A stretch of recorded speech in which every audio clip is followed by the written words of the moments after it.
आपका नाम क्या है? महेश कुमार। महेश कुमार। कहाँ से हैं आप? फरीदाबाद विधानसभा। बसपा का कैसा आधार नजर आ रहा है इस बार आपको यहाँ हरियाणा में? बसपा इस बार 2024 के लोकसभा चुनाव में बहुत बढ़िया प्रदर्शन करेगी। बीजेपी और कांग्रेस के जो कैंडिडेट होंगे उनको हराने का काम करेंगे। बीएसपी के लोग, बीएसपी के कार्यकर्ता पदाधिकारी सभी मेहनत कर रहे हैं घर घर जा करके। बहुजन समाज पार्टी की उत्तर प्रदेश में 4 बार सरकार रही, उसकी जन जन की जो पार्टी की जो काम किए उनको जन जन तक घर घर जा करके पहुँचाएंगे और बहुजन समाज पार्टी की सरकार बनाने का काम करेंगे। अच्छा, क्यों जो यहाँ की तत्कालीन सरकार है उससे क्या नाराजगी है आप लोगों के भीतर? नाराजगी ये है कि ये पार्टी जिसकी सरकार है भारतीय जनता पार्टी की, ये जातिवाद में ज़्यादा जो है बढ़ावा दे रही है, जिसकी वजह से देश के जो शोषित पीड़ित गरीब किसान मजदूर हैं उनका बहुत ज़्यादा शोषण हो रहा है। उनकी कहीं कोई सुनवाई नहीं होती है और चक्कर पे चक्कर काटे जाते हैं, लेकिन कोई अधिकारी और प्रशासन में कोई सुनवाई करने वाला नहीं है। अच्छा, अब तक तो बसपा कह रही है कि अकेले चुनाव लड़ा जाएगा, तो आपको क्या लगता है अकेले भाजपा को टक्कर दे पाएंगे? हाँ, क्यों नहीं देंगे। भाजपा को टक्कर देंगे और बसपा अकेली टक्कर देगी। कांग्रेस के पास तो कुछ है ही नहीं। बीजेपी प्रशासनिक सिस्टम का दुरुपयोग कर रही है, उससे भी लड़ेंगे और बीजेपी से भी लड़ेंगे, दोनों चीजों से लड़ेंगे हम। हाँ जी, आप बसपा के कार्यकर्ता हैं? हाँ जी, बसपा के कार्यकर्ता हैं। कब से आप बसपा के साथ हैं?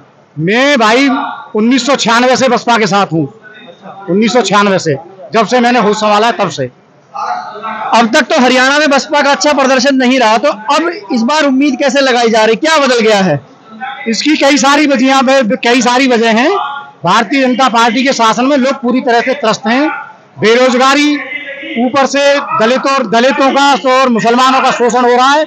इसलिए जो है ये सब लोग एक में होकर के बीजेपी को मतलब जो है सत्ता से बाहर करने का काम करेंगे। अच्छा, एक बात और बताइए, आकाश आनंद जो है युवा नेतृत्व, तो अब बीएसपी की कमान उनके हाथ में आ गई है, तो मांग भी चल रही थी बहुत समय से कि युवा नेतृत्व होना चाहिए, तो आपको लगता है कि आकाश आनंद के आने से मजबूती पार्टी को मिलेगी? हाँ, बिल्कुल मिलेगी, और क्या, क्यों नहीं भाई। युवा नेता है हमारे और पूरे देश में घूम रहे हैं। युवाओं के बिना तो कोई सरकार मतलब बन ही नहीं सकती, और जब हमारे पास युवा नेता आ गए तो अब ये सरकार बनेगी बीएसपी की। बहुजनों के एक और नेता है चंद्रशेखर आजाद, हाँ जी, उनके बारे में आप क्या कहना चाहेंगे? चंद्रशेखर आजाद कांग्रेस और बीजेपी का दलाल है। भीम आर्मी और उसकी जो पार्टी आजाद समाज पार्टी, ये कांग्रेस और बीजेपी का दलाल है, सिर्फ दलाली कर रहा है और कुछ नहीं कर रहा है। ये वो तो ये कहते हैं कि हम सड़कों पे उतरते हैं, चंद्रशेखर कहते हैं कि हम सड़कों पे उतरते हैं और फिर लड़ाई लड़ते हैं। सड़कों पे उतरते हैं, क्यों उतरते हैं? और जो उतर करके सड़कों पे जो लड़ाई लड़ रहे हैं ना, वो सिर्फ जो बहुजन समाज पार्टी के साथ जो समाज जुड़ा हुआ है, जो वोट बैंक जुड़ा हुआ है, उसको बखेरने के लिए कांग्रेस और बीजेपी ने इनको रोड पर उतरने की जिम्मेदारी दी है कि भाई ये काम कर तू, और जब जाकर के जो बहुजन समाज पार्टी का वोट है उसे बखेरो। इसलिए ये लोग इसलिए दलाली के काम में लगे हुए हैं। चंद्रशेखर आजाद इस समय अखिलेश यादव के साथ गठबंधन में है उत्तर प्रदेश में, तो समाजवादी पार्टी ने बसपा को नुकसान पहुंचाने के लिए चंद्रशेखर को अपने साथ लिया था, लेकिन जब विधानसभा चुनाव में सीट बंटवारे की बात आई तो 2 सीटों को लेकर उनको 2 सीटें नहीं दी, लेकिन वो फिर भी उनके साथ हैं। इसको लेकर आप क्या कहेंगे? भाई साहब, जो दलाल आदमी है वो तो उसको तो टुकड़ा डाल दो, वो तो टुकड़े पे जीतेगा। बहन जी के पास क्यों नहीं जाता चंद्रशेखर? बहन जी के पास जाए और बहन जी से कहे कि मैं आपकी शरण में हूँ, तो बहन जी 2 सीट की जगह उसे कितनी सीटें देंगी? बिन मांगे देंगी उसे सीटें। पर वो दलाल है, बीएसपी के पास थोड़ी जाएगा। बहुजन समाज पार्टी शोषित गरीब दलितों की पार्टी है। चंद्रशेखर भी हमारे समाज से है, ठीक है, हमारी लड़ाई लड़ रहा है, ठीक है, हम मानते हैं इस बात को, लेकिन तू अकेला होकर के क्या लड़ेगा? तू बहन जी के साथ खड़ा हो ना, काम कर, बहन जी के साथ खड़ा हो, तुझे बहन जी अपने आप सम्मान देंगे, ऐसी बात थोड़ी है। आपका नाम क्या है? पालू सिंह। क्या नाम है? पालू सिंह। क्या करते हैं आप?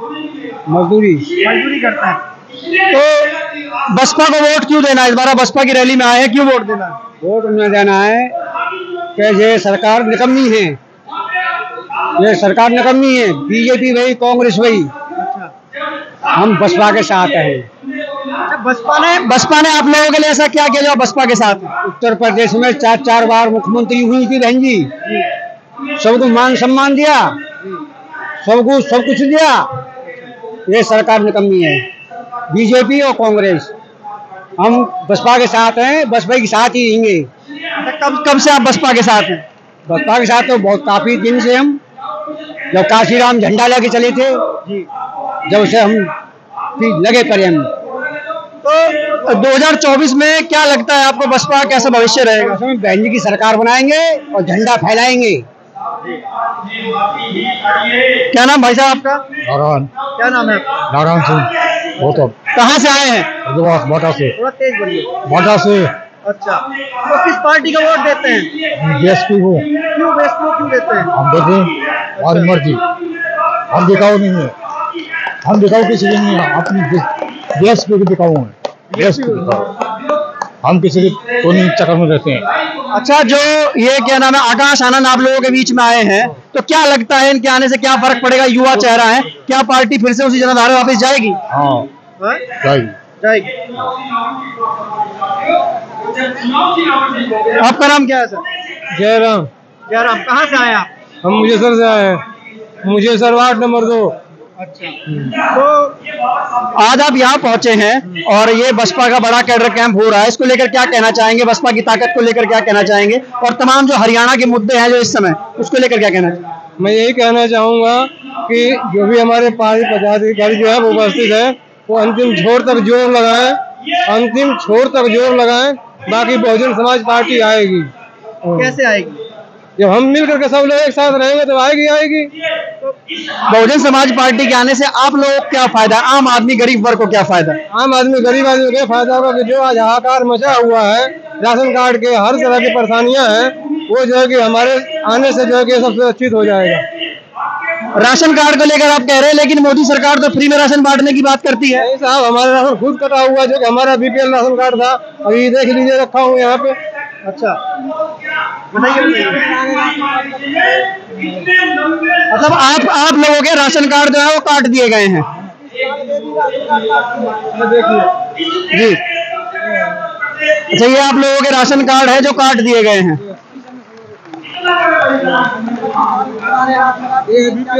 ये बीपीएल कार्ड है? तीनों बीपीएल कार्ड है।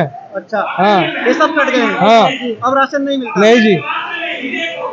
तो क्या आपको लगता है कि ऐसा व्यवहार सिर्फ दलितों के साथ किया जा रहा है? हमारे को तो हमेशा उम्मीद है जी कि दलितों के साथ ज्यादा दुर्व्यवहार हो रहा है। अच्छा, हाँ, जो गरीब आदमी है उनके साथ ज्यादा दुर्व्यवहार है। तो अब बसपा से उम्मीद क्या है, अगर बसपा की सरकार आएगी तो क्या लाभ मिलेगा? बसपा की सरकार आएगी तो हमें इससे जो है कि सुरक्षा मिलेगी। हाँ, तो आप लोगों ने देखा तमाम यहाँ से जो मुद्दे हैं वो लोगों के लोकल मुद्दे भी हैं। वो कहना है कि तमाम जो है राशन कार्ड का मुद्दा सामने आ रहा है, तो राशन कार्ड लोगों को दिया जाता है और राशन कार्ड में नाम काट दिया गया है, खासकर दलितों के साथ ये मुद्दे सामने आ रहे हैं। किन्हीं और लोगों से बात करेंगे और आपको बताएंगे कि माहौल क्या। आप देख सकते हैं यहाँ पर जो पूरा ये जो पंडाल है ये खचाखच भरा हुआ है। यहाँ पर हमारे साथ महिलाएं भी हैं और तमाम लोग हैं जो यहाँ पर बैठे हुए हैं। कुछ युवा साथी भी हैं जिनसे हम बात करने की कोशिश करेंगे। क्या नाम भाई आपका? अमित मेहरा जी। क्या नाम है? अमित मेहरा, बहुजन समाज पार्टी से पूर्व प्रभारी विधानसभा पटौदी। थोड़ा तेज बोलना। अच्छा, आप युवा हैं और युवाओं के लिए आप बसपा की सरकार आने पर या बसपा में कैसे भविष्य देखते हैं? देखिए, युवाओं के लिए युवाओं की प्राथमिकता है उनको रोजगार मिले, उनको सही से जीवन यापन की सभी सुविधाएं मिले, और जिनको देने में जो आज की नरेंद्र मोदी सरकार है, जो भाजपा की सरकार है, वो पूरे तरह से विफल रही है। क्योंकि जब प्रधानमंत्री नरेंद्र मोदी अपनी सभाओं में कहते थे कि हम हर साल 2 करोड़ रोजगार देंगे, देश तरक्की करेगा, तो आज वो रोजगार है कहाँ? आज ये इतनी भारी संख्या में युवा यहाँ आया है और हमारे युवा के ही नेता आदरणीय आकाश आनंद जी आज हमारे बीच में आ रहे हैं। बहुजन समाज पार्टी का जो घोषणा पत्र है वो इस देश का संविधान है और उस संविधान के अनुरूप ही बहुजन समाज पार्टी इस देश के करोड़ों बहुजन, अल्पसंख्यक गरीबों, सर्व समाज के गरीब लोगों को शिक्षा, चिकित्सा और रोजगार देने का काम करेगी। आप एक युवा हैं, आकाश आनंद भी एक युवा चेहरा है, तो आपको क्या लगता है कि जो उम्मीदें आपकी उनसे है क्या वो पूरी कर पाएंगे?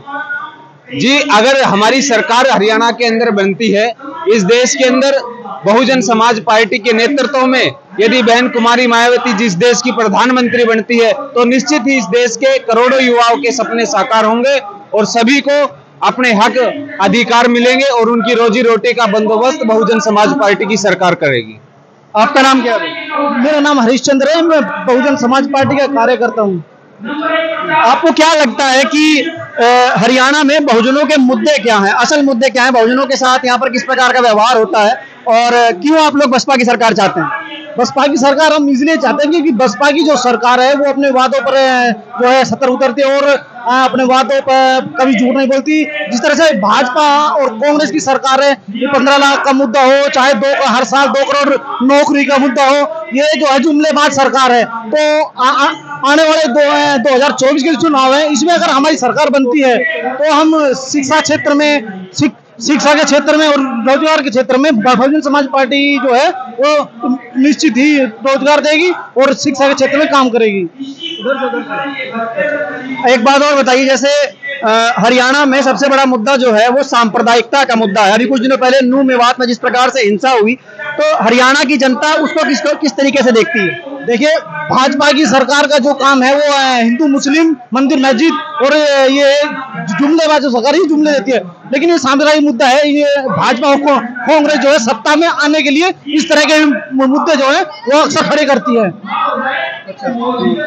तो आप लोगों ने देखा तमाम मुद्दे हैं, युवाओं के नौकरी के मुद्दे हैं, रोजगार के मुद्दे, तमाम मुद्दे हैं जिसको लेकर जो युवा हैं वो बसपा से आस लगाए बैठे, सत्ता परिवर्तन की आस कर रहे हैं। आकाश आनंद से खूब आस है, कहना है कि युवा चेहरा है, पढ़ा लिखा चेहरा है, तो ऐसे आने वाले समय में इसका लाभ, मतलब उनके सरकार आने से, बसपा की सरकार आने से युवाओं को लाभ मिल सकता है। आप देख सकते हैं यहाँ पर ये पंडाल जो है पूरा खचाखच भरा हुआ है। संबोधित कर रहे हैं मंच से आकाश आनंद, और जो यहाँ पर कार्यकर्ता पहुंचे हैं, इस समय हम पृथला में है, पृथला विधानसभा उसमें फरीदाबाद में है। तो तमाम समीकरण जो उसको लेकर हरियाणा में जो ये कैडर कैंप हो रहा है, बखूबी बात है। अब देखने वाली बात है कि इस इतने बड़े जनसैलाब से और कैडर कैंप से पार्टी को कितना फायदा मिलता है।